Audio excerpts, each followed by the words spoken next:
오늘은 하이델베르크 요리문답 사주일을 함께 고백을 하는 순서입니다. 구문, 신문, 11문 함께 고백할 텐데요. 사주일에서는 질문이 중요합니다. 왜 이렇게 질문하는지 그것을 생각하고 거기에 대한 답이 무엇인지 생각하면서 함께 고백하도록 하겠습니다. 문답을 하겠습니다. 구문, 하나님께서 사람이 행할 수 없는 것을 그의 율법에서 요구하신다면 이것은 부당한 일이 아닙니까? 아닙니다. 하나님은 사람이 행할 수 있도록 창조하셨으나 사람은 마귀의 꾀임에 빠져 고의로 불순종하였고 그 결과 자기 자신뿐 아니라 그의 모든 후손도 하나님의 그러한 선물들을 상실하게 되었습니다. 신문, 하나님께서는 그러한 불순종과 반역을 형벌하지 않고 지나치시겠습니까? 결코 그렇지 않습니다. 하나님께서는 원죄와 자범죄 모두에 대해 심히 진노하셔서 그 죄들을 이 세상에서 그리고 영원히 의로운 심판으로 형벌하실 것입니다. 하나님께서는 누구든지 율법책에 기록된 대로 온갖 일을 항상 행하지 아니하는 자는 저주 아래에 있는 자라고 선언하셨습니다.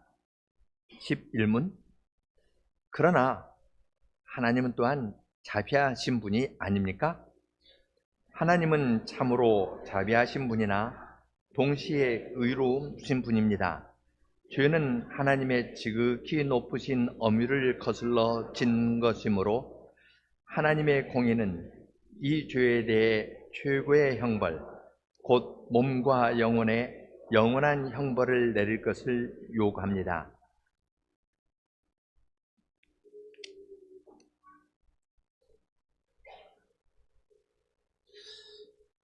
하이델베르크 요리문답은 서로 긴밀하게 연결되어 있습니다. 그래서 구문을 읽을 때는요, 팔문하고 붙여서 읽는 것이 좋습니다. 팔문에서 그렇다면 우리는 그토록 부패하여 선은 조금도 행할 수 없으며 온갖 악만 행하는 성향을 지니고 있습니까? 이렇게 묻습니다. 대답은 그렇습니다. 우리가 하나님의 성신으로 거듭나지 않는 한 참으로 그렇습니다. 라고 대답합니다. 그토록 부패했고 선은 조금도 행할 수 없고 온갖 악만 행하는 성향이 있는가? 세 가지로 묻습니다. 그토록 부패했는가? 선은 조금도 행할 수 없는가? 온갖 악만 행하는 성향을 가지고 있는가? 이렇게 물을 때 대답은 그래도 조금 선을 행하려는 것이 있습니다. 그렇게 하지 않습니다. 그렇습니다. 참으로 그렇습니다. 그렇다는 말을 2번 반복합니다. 그렇습니다. 참으로 그렇습니다. 그렇게 대답합니다.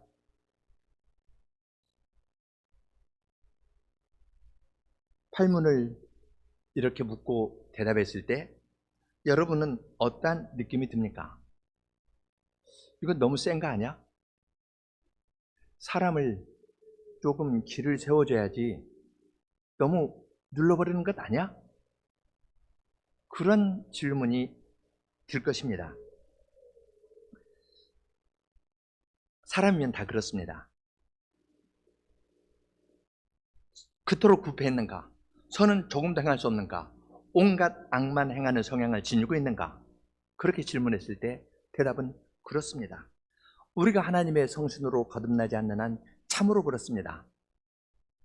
이렇게 대답할 때 마음속으로 의문이 생깁니다. 구문, 신문, 11문의 질문이 그러한 의문을 잘 표현합니다. 구문에서는 하나님께서 사람이 행할 수 없는 것들을 그의 율법에서 요구하신다면 부당한 일 아닙니까? 신문, 하나님께서는 그러한 불순과 반역을 형벌하지 않고 지나치시겠습니까? 지나칠 수 있다는 말입니다. 그러나 하나님은 또한 자비한 분이 아닙니까? 그렇게 묻습니다. 조금 가까운 예를 들어보죠. 하나님께서 행할 수 없는 것을 그의 율법에서 요구한다면 이건 부당한 일 아닌가? 그렇게 물을 수 있습니다. 선생님이 오늘 가을 소풍을 갔다 오는데요. 소풍 다음 날 숙제를 이만큼 내주면 어떨까요? 학생들이. 날짜 새도 감당하지 못할 만큼 숙제를 낸다면 선생님이 왜 그렇지? 뭐가 좀 안 좋아가지고 우리 좀 혼내주려고 저렇게 하는 것 같아. 아마 그렇게 생각할지도 모릅니다.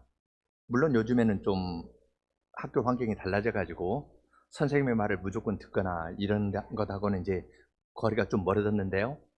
적어도 제가 학교 다닐 때는 선생님 숙제를 이만큼 내주면 꼼짝 못하고 다 했어야 됐습니다. 속으로는 투덜투덜 하는 거죠. 우리가 못할 줄 알면서도 왜 저렇게 하는 거지? 우리를 조금 더 빡빡 밟아주려고 저렇게 하는 거 아니야? 그럴 수 있습니다. 그러면 이제 다른 학생이 이어서 합니다. 지금은 학생들이 20명, 한 반에 20명, 30명인데 제가 다닐 때는 60명, 70명이었거든요. 선생님이 숙제를 잔뜩 내주면 60명, 70명 우리 서로 다 베껴내도 선생님 이거 다 검사하실 수 있을까? 그러한 불순종과 반역을 하나님이 일일이 다 따져가지고 잘못했다고 지적하실 수 있을까? 그렇게 이야기를 합니다. 선생님은 능력이 제한되어 있으니까 괜찮아. 그럼 옆에 있다가 다른 학생이 말하죠. 그래도 우리 선생님 한다면 해. 그러니까 또 다른 학생이 에이, 그렇게 해도 선생님은 사랑이 있으신 분이잖아. 11문에서 묻는 것과 비슷합니다. 그런 하나님은 또한 자비하신 분이 아닙니까? 피할 길을 내려고 세 가지 방식으로 물어보는 겁니다. 너무 세게 하는 거 아니야? 부당해. 그 정말로 다 검사할 수 있을까? 정말로 다 형벌하실 수 있을까? 능력이 제한된 분 아니야? 능력이 있어서 한다 해도 그래도 사랑이 많으신 분이니까 용서해 주시겠지. 이런 식으로 팔문의 고백에 대해서 단서를 붙이려는 것이 사람들의 공통된 생각입니다. 선생님의 예를 들어서 구문, 신문, 11문의 질문을 다시 조금 더 설명을 드렸는데요. 구문, 신문, 11문의 질문에 공통된 점이 있다면 무엇일까요? 왜 이런 질문을 할까요? 질문을 할 때에는 질문을 하는 자기에 대해서 생각해 볼 필요가 있고요. 왜 이런 질문이 나오는지 그것을 살펴보는 것이 유익합니다. 이런 질문을 받으시는 하나님은 이 사람의 생각에 어느 정도일까요? 구문, 신문, 11문에 이러한 질문을 하는 사람은 하나님에 대한 자기의 이해가 어느 정도 전제되어 있습니다.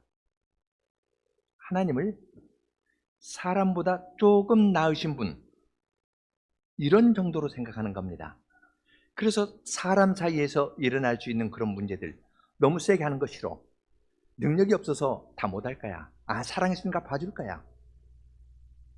이런 것은 우리가 다른 사람과 관계하면서 대하는 방식 아니겠습니까? 그것을 하나님에게 적용해서 묻는 겁니다.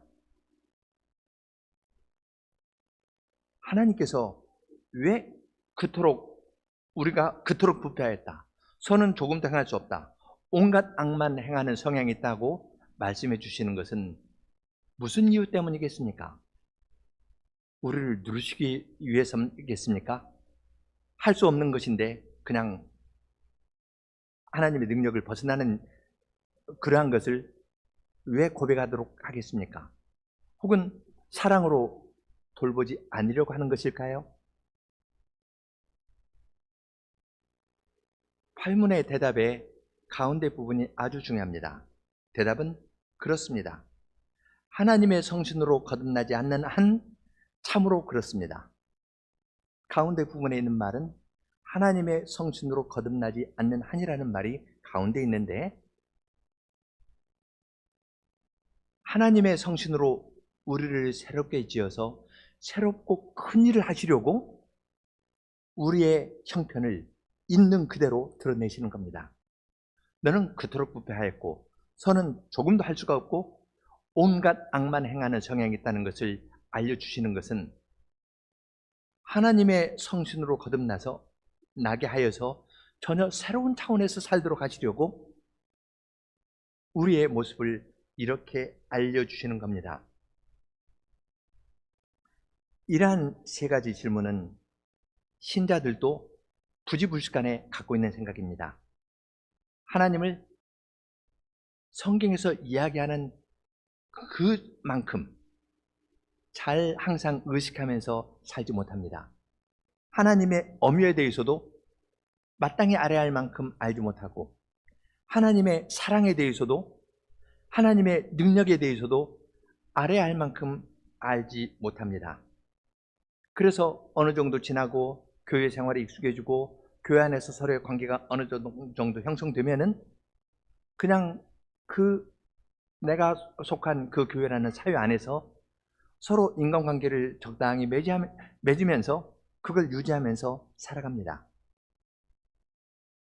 하나님께서는 하나님의 성신으로 거듭나게 해서 새하늘과 새 땅으로 우리를 인도하실 텐데, 새로운 세상을 우리에게 열어주시면서 인도하실 텐데 우리가 그것을 잘 잡지 못합니다. 그러니까 다른 사람에 대한 불평 같은 것도 많고요. 자기 행한 것을 다른 사람이 인정해 주면 좋고 인정해 주지 않으면 그 사람 싫고 그렇습니다. 그러한 것은 주님의 심판대 앞에서도 나타날 수 있습니다. 내가 주의 이름으로 선지자 노릇하며 주의 이름으로 귀신을 쫓아내며 주의 이름으로 많은 권능을 행하지 아니하였습니까? 그렇게 말할 가능성이 우리에게 있는 겁니다. 주님 앞에서 그렇게 말하는 사람은 실제로 주님의 이름으로 선지자 노릇하고 잘 가르쳤을 겁니다. 주님의 이름으로 귀신도 쫓아내고 많은 권능도 행하였을 겁니다. 사실입니다. 어디에 잘못이 있나요? 자기가 행한 것, 사람들에게 인정받으면서 쭉 해왔던 그것을 마지막 날 주님 앞에서도 인정해달라고 내놓은 겁니다. 마지막에도 주님의 은혜를 의지하면서 주님께 나가야 되는데 내가 행한 걸 의지합니다. 우리는 새하늘과 새 땅에서도 죽임당하신 어린 양을 찬송합니다. 우리의 죄가 다 용서 안 받고 의가 가하는 바 새하늘과 새 땅에 가지만 거기에서도 우리는 우리 대신 우리의 죄를 짊어지시고 죽으신 죽임당하신 어린 양을 영원히 찬송하면서 가는 겁니다. 조금이라도 사람을 내세우는 것이 없습니다. 내가 했는데 오른손이 한 것을 왼손이 모를 정도의 심정 가운데에서 선한 일을 행할 수 있는 자로 우리를 새로 지어나가시는 것이 하나님의 뜻입니다. 더 큰 것을 주시려고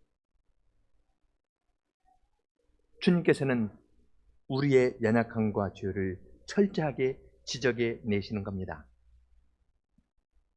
하이델베르크 요리문답 3주일에서 율법의 핵심은 사랑이고 그 그리스도의 사랑에서 죄를 깨닫는다 하지만 우리는 율법을 잘 모릅니다. 그래서 내가 은혜로 구원을 받았지만 그 다음에 구원받은 다음에는 내 힘으로 어느 정도 율법을 행할 수 있다고 무의식적으로 전제를 하고 그냥 살아갑니다. 또 어떠한 사람들은 눈에 보이는 것을 장려하면서 잘한다 하면서 칭찬하면서 부추기면서 이른바 좋은 일들을 하도록 합니다. 이것이 사람입니다. 그러한 우리의 형편을 우리 하이델베르크의 선배들은 세 가지 질문을 해가면서 전적인 타락에 관한 것을 고백하지만 여기에 이의를 타는 우리들의 모습을 가르쳐주면서 이러한 데에서 벗어나도록 합니다. 만대의 성도와 함께 우리는 우리의 타락을 철저하게 고백합니다. 그 말은 오직 주님의 은혜만을 의지하면서 살아가는 겁니다. 오늘 증거 성경 구절은 갈라디아서 3장 10절입니다. 그래서 오늘은 갈라디아서 3장을 중심으로 살펴보려고 합니다. 갈라디아서 3장을 읽었는데요. 여기 보면은 성신에 관한 언급이 많이 나옵니다. 3장 2절, 너희가 성신을 받은 것이 율법의 행위로냐 듣고 믿음으로냐. 3절, 성신으로 시작하였다가 이제 육체로 마치겠느냐. 그리고 5절, 너희에게 성신을 주시고 너희 가운데에서 능력을 행하시는 이의 일이 율법의 행위에서냐 혹은 듣고 믿음에서냐. 마지막으로 14절, 또 우리로 하여금 믿음으로 말미암아 성신의 약속을 받게 하려 함이라. 하나님의 성신으로 거듭나지 않는 한 참으로 그렇습니다.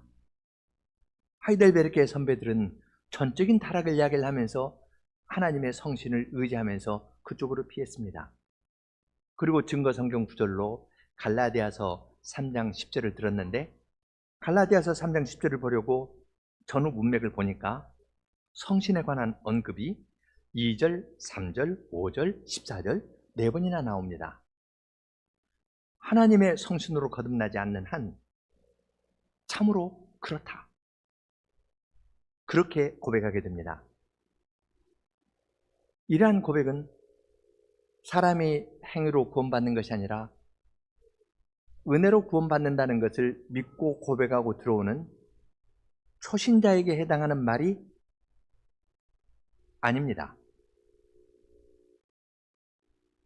하이델베르크 교류문답 4주일에서 고백하는 이 내용은 초신자에게만 해당되고 교회 다닌 지 오래된 나에게는 해당 안 되는 것이 아니라 아직 완전히 이르지 아니한 우리 모두에게 해당되는 말씀입니다.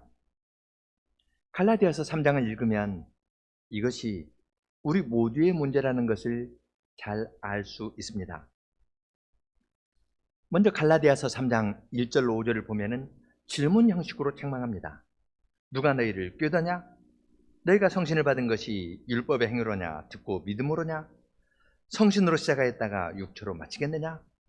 너희가 이같이 많은 괴로움을 헛되이 받느냐? 과연 헛되냐?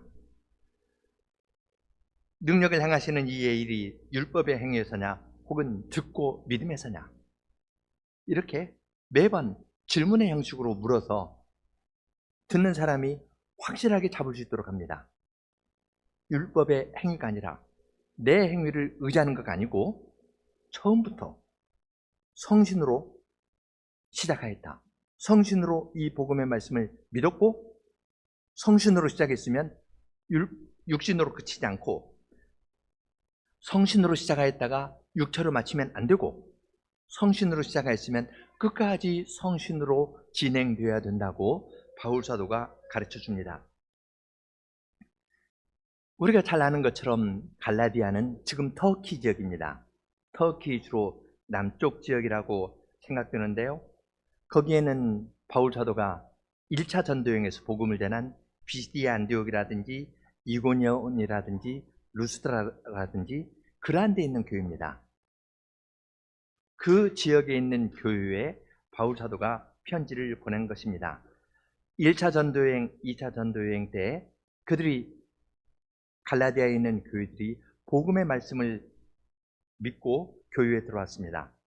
조금 확인하면서 가볼까요? 사도행전 13장을 보겠습니다.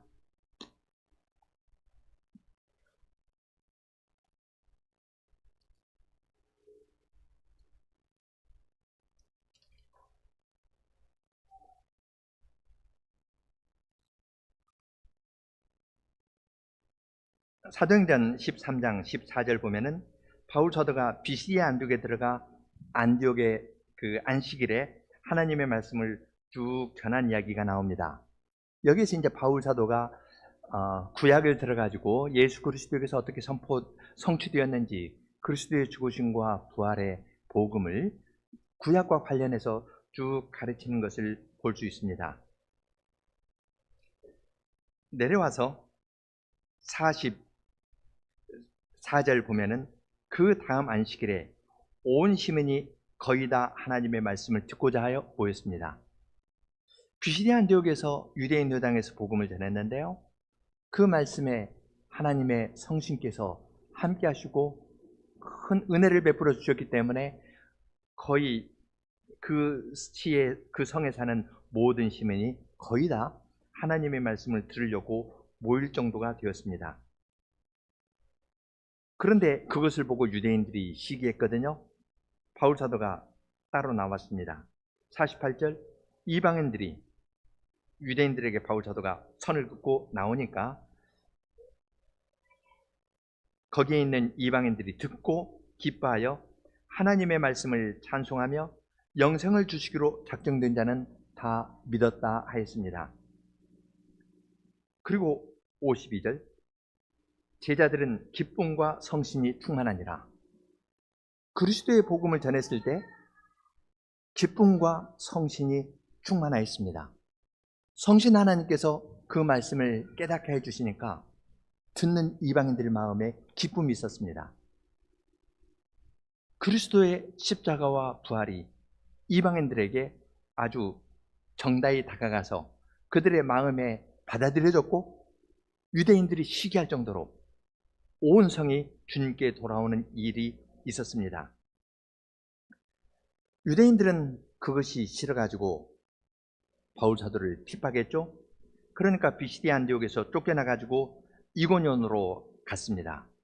그랬더니 유대인들이 따라와가지고 돌로 치려했거든요. 그래서 바울 사도는 또 루스트라까지 내려갔습니다.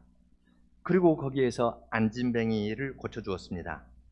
그런데 안디옥과 이고니온에서 온 유대인들이 거기에 있는 사람들, 루스트라에 있는 사람들을 선동해가지고 바울을 돌로 쳤습니다.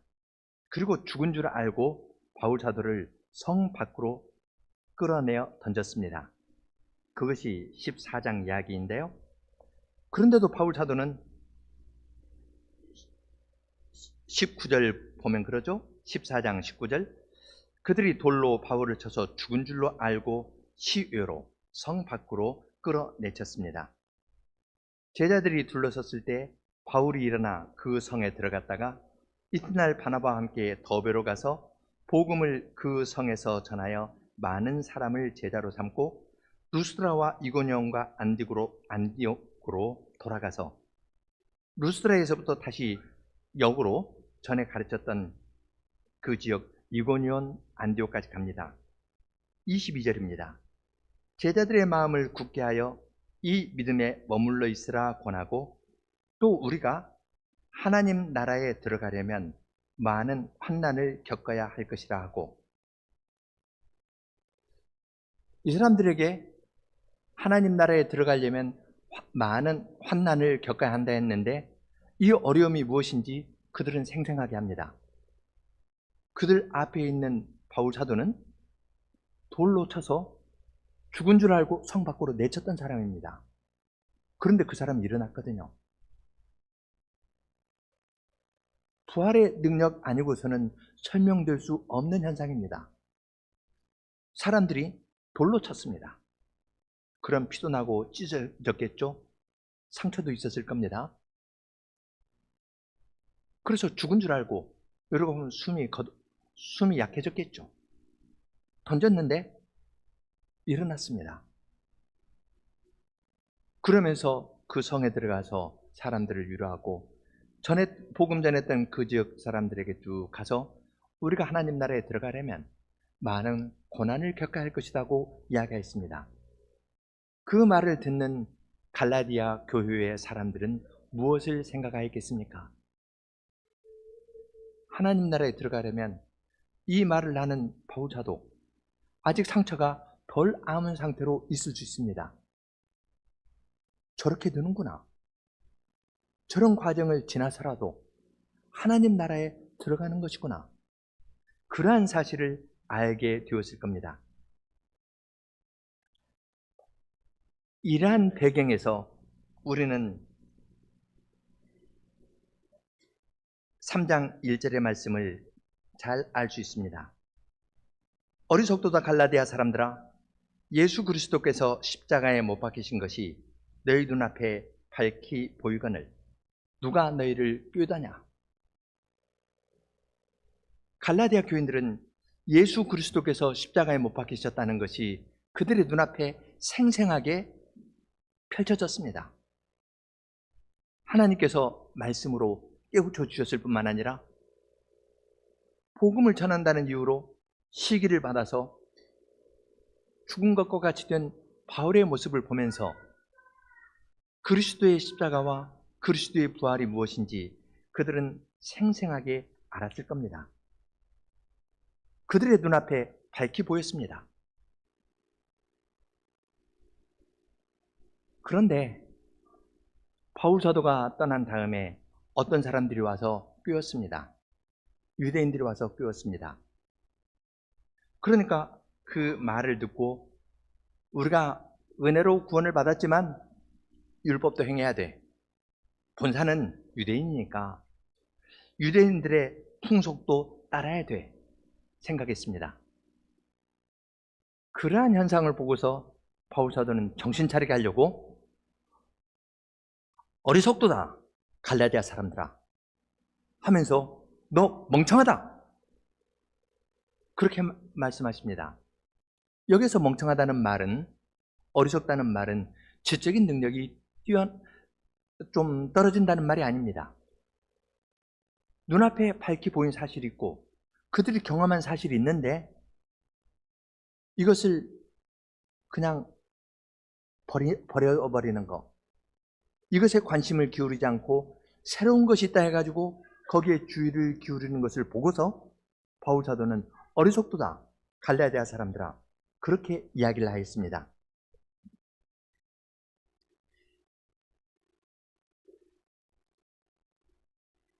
여러분이 유대인이라면 이방인들 가운데에서 믿은 사람, 예수를 믿는다는 사람들에게 가서 다시 율법을 지켜야 된다는 이야기를 하면서 그들을 설득한다면 어떠한 내용으로 여러분은 설득하시겠습니까?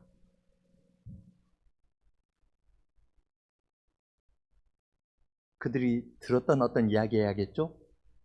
사도행전 13장 앞에 보면은 비시디 안디옥에서 이스라엘 역사를 쭉 훑거든요. 대표적인 인물을 이야기하자면 아브라함에 관한 이야기, 모세에 관한 이야기를 해가면서 아브라함이 어떻게 했는가, 모세가 어떻게 했는가, 그렇게 하면서 그들의 마음을 얻으면서 은혜로 구원받았지만 율법을 지켜야 돼. 율법을 지켜야 되는 거야. 할 일을 행해야 돼. 아브라함 이야기할 때 아브라함이 할 일을 받았잖아요. 그러니까 너도 할 일을 받아야 돼. 세례? 아니야. 우린 전통적으로 할 일을 받았어. 할 일을 받아야 돼. 모세 율법을 지켜야 돼. 그렇게 이야기를 하면은 이방인 신자들 가운데 아니라고 이야기를 하면서 조리 있게 대답할 사람이 아주 많지는 않았겠죠. 그래서 바울 사도는 그 다음에 6절부터 9절에서는 아브라함 이야기를 합니다. 그리고 10절부터 13절에서는 모세 이야기를 합니다.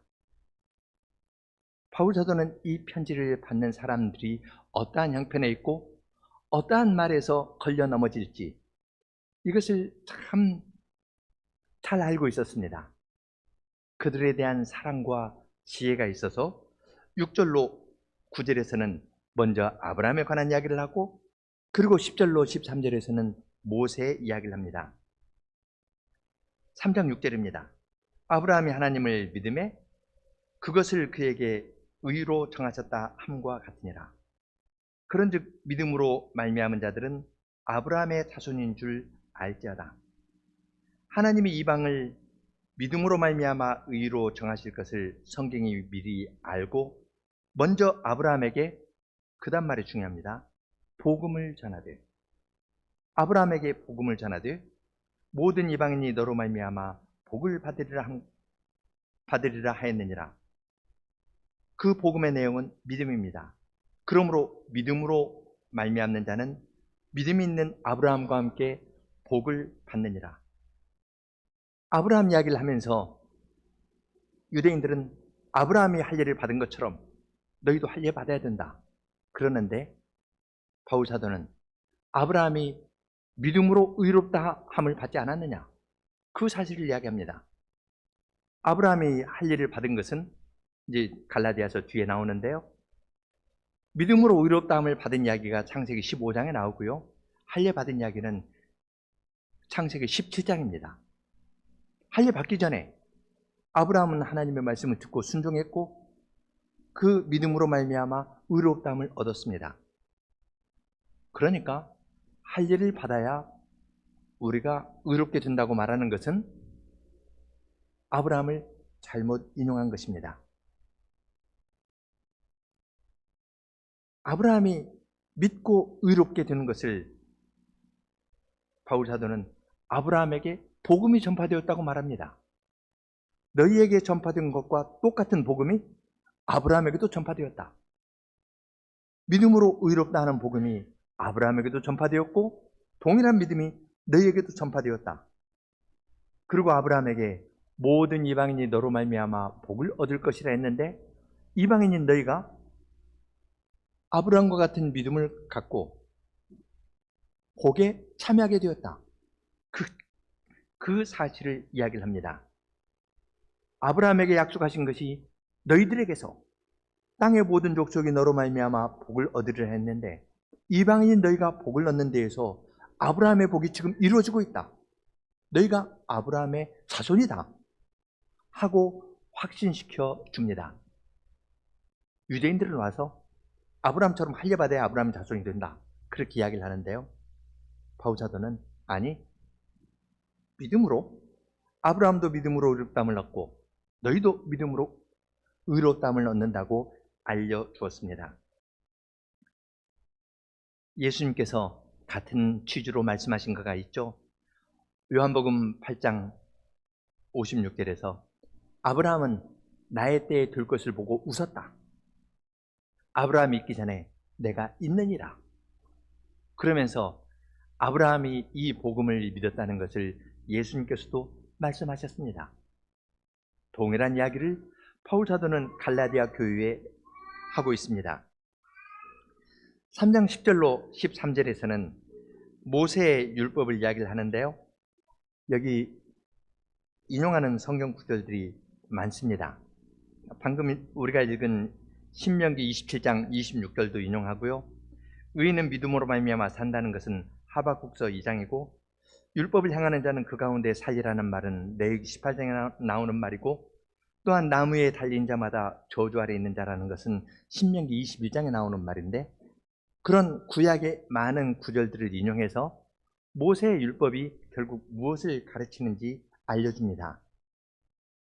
이제 그걸 다 살피는 것은 이제 또 다른 일이기 때문에 오늘은 신명기 27장 26절, 갈라디아서 3장 10절을 내서 인용하는 신명기 27장 26절만 살펴보려고 합니다.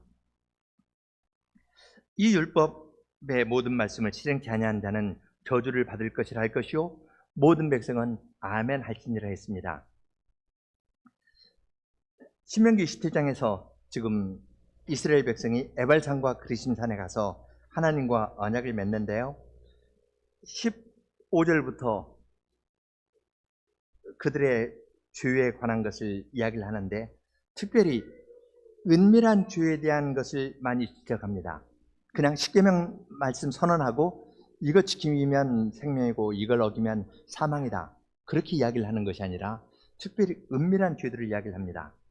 은밀히 우상을 섬기는 것, 부모를 마음으로 가볍게 여기는 것, 몰래 이웃의 경계표를 옮기는 것, 그 다음에는 특별히 성과 관련된 범죄입니다. 성과 관련된 죄라는 것은 은밀하고 내밀한 것들인데요, 그러한 죄들에 대해서 하나님이 보고 계시고 심판하신다는 사실을 이야기를 합니다. 은밀히 행하는 죄에 대해서 하나님이 보고 계시고 그 죄에 대해서 그 죄를 짓는 자는 저주가 있을 것이다. 그렇게 이야기를 하면 이스라엘 백성은 자기 자신을 살피고 자기의 마음에 숨은 죄들을 발견하고 주님께 나아가서 제사를 드리면서 사죄의 은혜를 구하면서 살았을 겁니다. 바울 사도는 신명기 27장의 말씀을 인용하면서 기록된 바 누구든지 율법책에 기록된 대로 모든 일을 항상 행하지 아니하는 자는 저주 아래 있다. 강조하면서 인용합니다. 그리고 갈라디아 교인들에게 너희가 은혜로 구원을 받았다고 하는데 그 다음엔 율법을 행한 너희의 힘으로 행하려고 하면은 지금 앞에서 계속 성신을 이야기를 했죠? 성신으로 율법의 요구를 행하는 것이 아니라 너희 힘으로 율법을 행하려 한다면 그것은 모든 율법을 행하는 것이 아니기 때문에 너희는 반드시 저주 아래 있는 것이다 하고 구약의 말씀을 들어서 이야기를 합니다. 누구든지 내 힘으로 율법을 지키고 그것을 사람 앞에서나 하나님 앞에 내놓고 그것으로 의롭다함을 받으려 하는 자는 반드시 하나라도 어긴 것이 드러날 경우에 반드시 저주를 받게 될 것이라고 이야기를 합니다. 세상에 율법책에 기록된 모든 일을 항상 행할 수 있는 사람은 아무도 없습니다. 한 분을 제외하고 아무도 없습니다. 우리는 그분이 누구신지 압니다. 예수 그리스도께서는 율법에 기록된 모든 것을 항상 다 행하신 분이십니다. 그분은 어떠한 죄도 범하지 아니하였기 때문에 저주를 받을 일이 없습니다.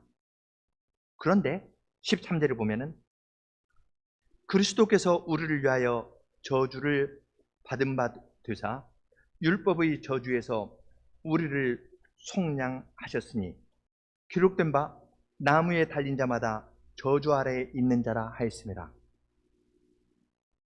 예수님께서는 저주 받으실 분이 아닙니다. 율법에 기록된 모든 것을 항상 행하신 그분인데 그래서 그분만 저주를 받지 않으실 분이신데 그분이 우리 대신 저주를 받으셨습니다. 그리고 나무에 달린 자마다 저주를 받는 자라 했는데 그분이 십자가에 달려서 나무에 달려서 저주를 받게 되었습니다. 왜 그럴까요?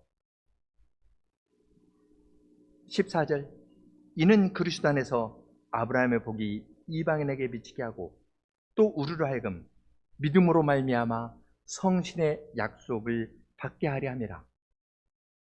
우리에게 성신으로 주님의 약속을 받고 믿고 성신으로 행하도록 하려고 율법의 요구를 언제든지 항상 행하신 그분이 저주를 받지 않으실 그분이 저주를 받으신 겁니다. 이것이 복음입니다. 한마음교회교 역사상 처음으로 강설 제목이 교회서식으로 옮겨갔는데요. 제목이 길어서 그렇습니다. 오늘 강설 제목은 율법에 기록된 모든 것을 항상 행하신 예수님께서는 우리를 대신하여 저주를 받으셨고 우리가 복음을 듣고 믿게 하십니다. 율법에 기록된 모든 것을 항상 행하신 예수님은 저주를 받지 않으실 분이신데 그분이 저주를 받으신 겁니다. 그것은 우리가 성신으로 시작하였다가 육체로 마치지 않도록 하시려고 은혜로 시작하였다가 행위로 마치지 않게 하시려고 예수님께서 그것을 다 이루신 다음에 대신 저주 받으실 필요가 없으신 그분이 저주를 받으셨습니다. 그렇게 해서 우리로 하여금 행위로가 아니라 믿음으로 약속하신 성신을 받고 성신으로 행하도록 우리를 인도하십니다. 갈라디아서 3장 1절로 14절을 간략하게 살펴보았지만 우리는 여기에서 바울 사도의 지혜와 사랑을 봅니다. 갈라디아 교인들이 어느 지점에 걸렸는지 그걸 잘 압니다. 그들의 과거의 믿음의 경험을 바울 사도는 존중합니다. 너희가 성신을 받은 것이 율법을 행함으로냐 듣고 믿음으로냐? 너희가 복음의 말씀을 듣고 그리스도의 십자가가 너희 앞에 생생하게 전개되는 것을 너희들이 보고 믿지 않았느냐? 그들의 마음에 호소하면서 주님의 은혜를 누렸던 그 아름다운 시절을 이야기를 합니다. 그런데 거기에서 떠나니까 사랑의 마음을 가지고 그들에게 너희가 이같이 어리석으냐? 누가 너희를 꾀다냐? 하면서 수사학적인 질문을 해가면서 그들에게 호소합니다. 그들의 마음을 얻은 바울 사도는 또한 동시에 그들이 마음속에 품고 있었을 듯한 의문, 아브라함도 할례를 받았는데 모세가 율법을 지키라 했는데 그 두 주제를 가지고 아주 간략하게 이야기합니다. 아브라함이 의롭다함을 받은 것은 할례 이전이다. 듣고 믿고 믿음으로 아브라함도 의롭다함을 얻었고 아브라함에게 복음이 전파되었다. 아브라함에게 하신 약속이 바로 너희에게서 이루어졌다. 자부심 가질 일 아닙니까?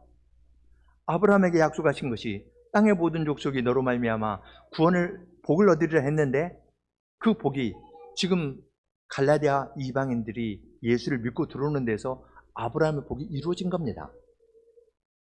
이 이방인과 아브라함은 하나입니다. 이방인이라 해가지고 열등감 가지고 유대인들에게 약간 비굴한 자세를 취하면서 그럴 이유가 없다고 가르쳐줍니다. 지적으로도 그들이 충분히 이해할 만하게 확실하게 가르쳐줍니다.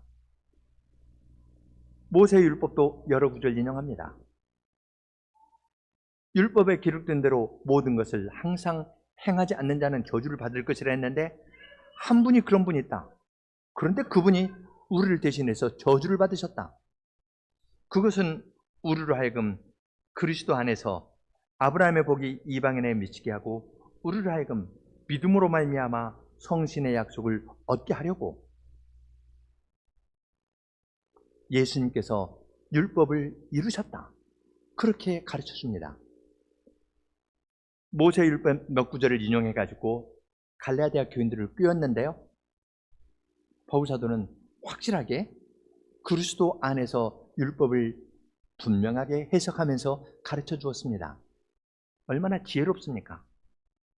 사랑이 있고 지혜가 있고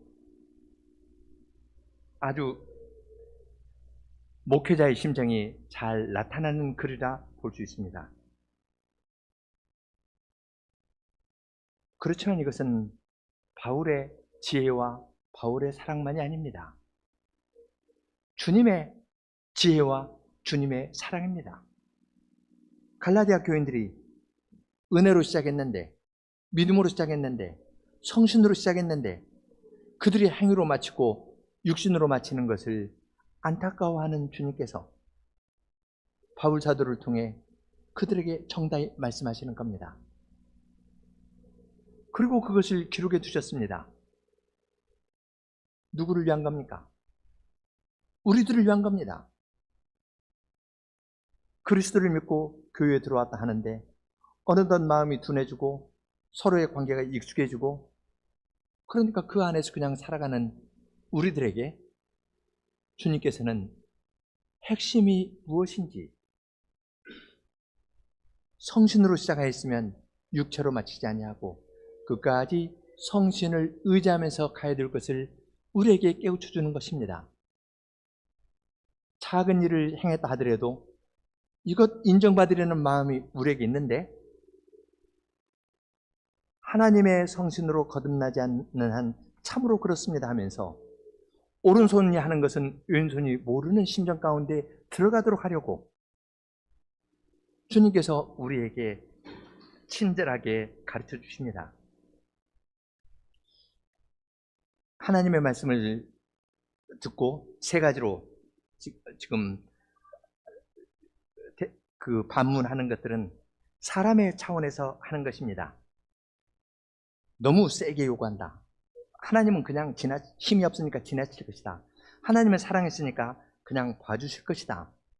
이런 식의 생각은 사람 중심적인 생각입니다. 성신으로 거듭난 사람은 그런 식으로 질문하지 않습니다. 성신으로 내 은혜를 입은 사람은 듣고 믿습니다. 복음의 말씀을 듣고 그것을 믿습니다. 하나님의 말씀에서 이야기하는 엄유를 있는 그대로 보고 그 엄유를 그리스도에게 쏟으시고 사랑으로 우리를 대하시는 하나님의 따뜻한 사랑을 보도록 우리를 인도하시는 겁니다. 사탄은 아주 교묘해서 주님의 말씀을 믿고 따르는 것보다 자꾸 눈에 보이는 것 가지고 하려 합니다. 그리고 매우 설득력 있게 부분적인 것을 굉장히 크게 해가지고 설득력 있게 이야기를 하면서 끌고 가려는 것이 어두움이 교회를 공격하는 방식입니다. 우리는 모두 그러한 위험에 노출되어 있습니다. 그걸 주님께서 아시고 갈라디아 3장에서 그들의 형편에 맞게 말씀해 주십니다. 하이델베르크 선배들도 그러한 위험을 알고 하이델베르크 유르문다에서 구문, 신문, 11문 해가지고 쭉 하나님의 은혜를 어떻게 의지하면서 살아가야 될 것인지를 알려주십니다. 사주일의 말씀은 교회에 처음 들어오는 사람에게 하는 말이 아닙니다. 갈라디아 교회처럼 항상 넘어질 가능성이 있는 우리에게 주신 주님의 말씀입니다. 믿는 우리에게 계속 성신으로 시작했으면 육체로 마치지 말고 성신으로 시작했으면 끝까지 성신으로 행할 것을 알려주시는 복음의 말씀입니다.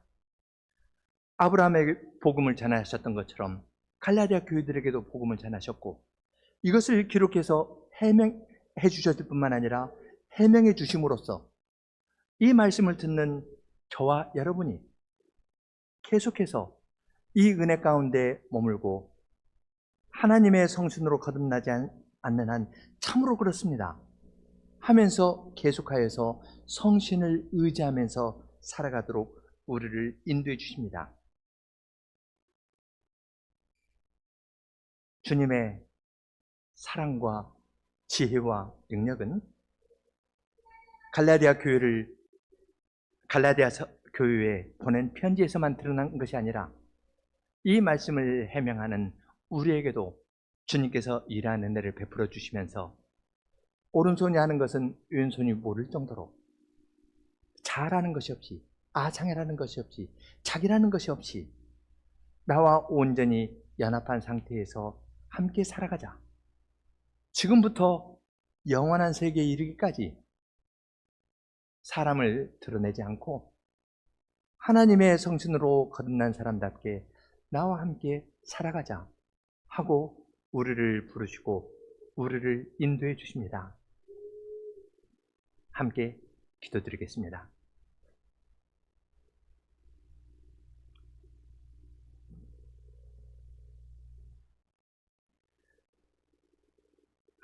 하늘에 계신 사랑의 하나님 아버지, 저희들은 주님의 말씀을 들어도 주님께서 이 말씀을 통해 가르쳐 주시고자 하는 그 실질을 잘 잡지 못하고 사람의 올무에서 크게 벗어나지 못하면서 살아가는 자들입니다. 주님의 은혜로 시작하였는데 끝까지 이 은혜 가운데 머물지 못하고 자기의 행위를 의지하는 대로 가기 쉬우며 성신으로 시작하였는데 육체로 마치는 일들이 있고 행함으로 마치는 일들이 있는 그러한 저희들입니다. 그러한 저희들에게 주님께서 계속하여 복음의 말씀을 들려주시면서 율법의 모든 말씀을 언제든지 항상 모두 다 행하셔서 저주를 받으실 필요가 없는 예수님께서 저희를 대신하여 저주를 받으신 사실을 알려주시고 복음의 말씀을 들려주시면서 이 복음을 믿고 살아가도록 저희들을 인도해 주십니다. 복음에는 하나님의 능력이 나타났사오니 저희들로 하여금 이 복음의 말씀을 들을 때마다 이 복음의 말씀에 나타난 주님의 능력을 의지하면서 살아가는 사람들이 다 되도록 은혜를 허락해 주시옵소서. 예수님 이름으로 기도합니다. 아멘.